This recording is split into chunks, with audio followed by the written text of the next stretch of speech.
Halo teman-teman semuanya, kali ini kita akan membahas mengenai arrow function dalam JavaScript PS6. Dan sebelum kita bahas dalam praktek, seperti biasa teman-teman silahkan buat satu subfolder maksud saya, di dalam folder root teman-teman, kemudian kasih juga file index.js. Kita beri nama aja arrow function. Di sini saya sudah membuatnya index.js kosongan. Nah, sebelum kita mulai bahas dan praktek mengenai arrow function, kita sedikit flashback terlebih dahulu mengenai function sebelum adanya arrow function ini, teman-teman. Jadi kan function dalam JavaScript itu kan dulunya memiliki dua tipe ya, teman-teman. Jadi yaitu deklarasi dan ekspresi. Jadi kalau kita perhatikan teman-teman di video sebelumnya mengenai metode dalam array, terutama di file iteration, kita kan bisa lihat di sini kita membuat sebuah function dengan nama map callback yang menerima parameter ini dan kemudian mengeksekusi console.log. Nah, ini bisa disebut sebagai function deklarasi. Nah, untuk function ekspresi sendiri itu kan seperti ini.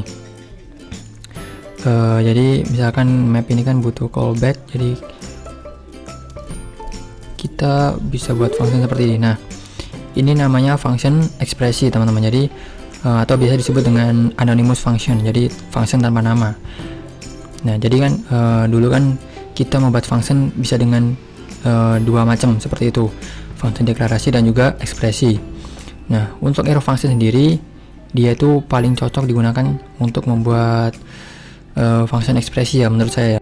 Nah, untuk arrow function sendiri teman-teman, itu juga memiliki sama ya teman-teman ya. Jadi bisa deklarasi ataupun ekspresi. Jadi bisa kita tuliskan langsung seperti ini, langsung di dalam misalkan parameternya, ataupun kita bisa deklarasikan terlebih dahulu teman-teman. Jadi kita buat function deklarasinya, kemudian baru kita panggil kemana yang kita inginkan. Nah, kita langsung mulai praktek teman-teman. Jadi kita kembali ke file sebelumnya, index.js. Nah, kita mulai dari yang deklarasi teman-teman. Jadi kita bisa gunakan variable const ataupun keyword const untuk membuat sebuah function, arrow function maksud saya. Jadi kita bisa beri nama aja, misalkan my function. Nah, kemudian diikuti dengan sama dengan. Nah, kemudian setiap function kan memiliki parameter untuk ataupun argumen, bisa kurung biasa, kurung bundar seperti ini. Kemudian baru diikuti dengan panah teman-teman. Jadi panah ini makanya kenapa dinamain arrow function, karena function ini identik dengan sebuah panah seperti ini teman. Jadi ya kurang lebih seperti ini. Nah, kemudian seperti biasa juga kita berikan curly brackets ataupun kurung kurawal seperti ini. Nah, jadi ini buat nerima argumen dari parameter yang dikirim nantinya. Nah, kemudian ini nama functionnya. Nah, misalkan di sini saya akan menerima parameter argumen misalkan nama misalkan. Nah, kemudian nama tersebut akan saya konsol di browser. Jadi saya bisa return console.log nama seperti ini. Nah, ini kalau kita panggil functionnya my function, kemudian kita beri namanya misalkan Raihan. Kemudian jangan lupa di index.html nya kita rubah juga nama source foldernya kemana dan filenya kemana.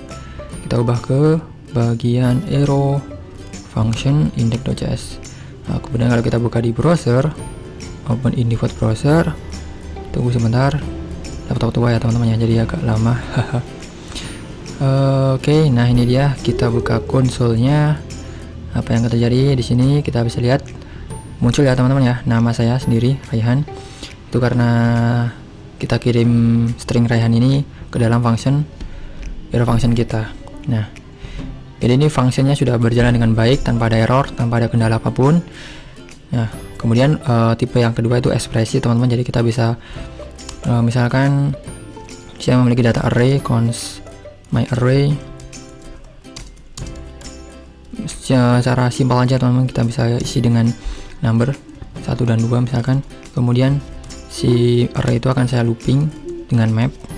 Kemudian hasil dari mappingan ini ataupun ya perulangan ini kita bisa simpan dalam sebuah function, di mana function ini akan saya beri arrow function. Jadi kita bisa tinggal tuliskan parameternya ataupun argumen yang akan diterima, ataupun kurung biasa seperti ini, kurung bundar, kemudian diikuti dengan panah ataupun arrow-nya, dengan juga curly brackets-nya ataupun kurung kerawalnya.